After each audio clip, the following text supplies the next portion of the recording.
Loko fardan yabani gangonni masena. Loko fardan yabani gangonni masena. Reetti muqeransa kan si keessa jiru yaa garabbasina yaa garabbasina. Ya daldaltu jimma maalin gibeete. Ya daldaltu jimma maalin gibeete. Goota biyyaa faadu gadheen beesete. Baabbicho baafate harooma taarba. Baabbicho baafate harooma taarba. Horrotta nagada biyya bishee garba.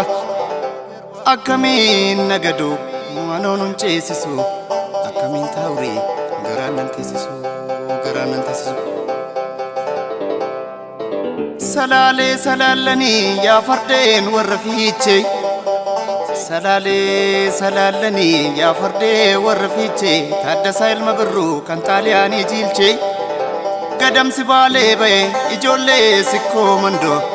Yaa sanyii waaqoo guutuu.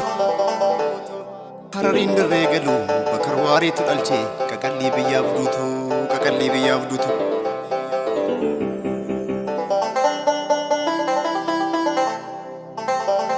Boora saawwan booranaa shaggar booyyee qalate. Boora saawwan booranaa shaggar booyyee qalate. Sanyii laggasaa wagee kunoo marroon dhalate. Eenyu qamadii galchee galabaa facaafate. Eenyu qamadii galchee galabaa facaafate. Eebbisaa lachee dhalchee halagaan galaafate. Garasuu ilma dhukee Taaddasaa Ilma Birruu. Unumaan nu nyaatanii nutoo jirraaf hin jirru.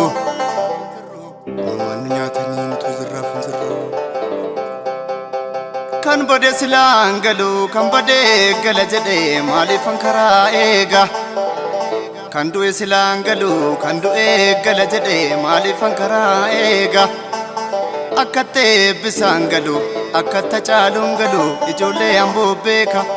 Ijoollee Wallaggaa beeka bosona Dambii beeka.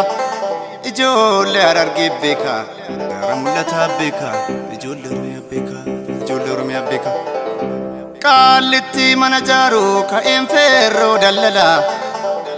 Qaallitti mana jaaru ka'een feerroo daldala.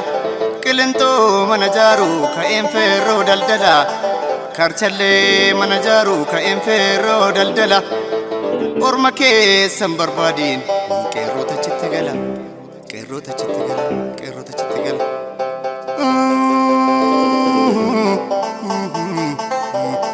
Baddeessaa rirmin jigsu ambaltaa jigsa malee.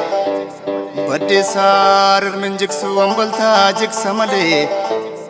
Ajjeesaa firrin jibbu alagaa jibba malee. Alagaa jibba malee alagaa jibba malee. Yaa saaraada beektu bilisummaa araade. Yaa saaraada beektu walabummaa araade. Yaa isa barbaacha beektu bakka laattiin marsitu. Reeffa dhiiraa barbaade reeffa dhiiraa barbaade.